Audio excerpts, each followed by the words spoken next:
Hello dear subscribers, today I will show you how you can easily turn off rotate on your Android device. So for doing this you just need to swipe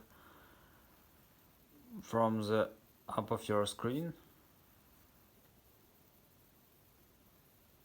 and here you will see menu, so just find in this menu rotate off. So just click on it, and if it's enabled, here you can see that if it has blue this icon has blue background, it means that it successfully enable rotate off. So now if you turn your phone like this or like this, it won't turn your screen to this side. So this is how it works. So thanks for watching. If you want to turn it off, just click here and it will enable rotation.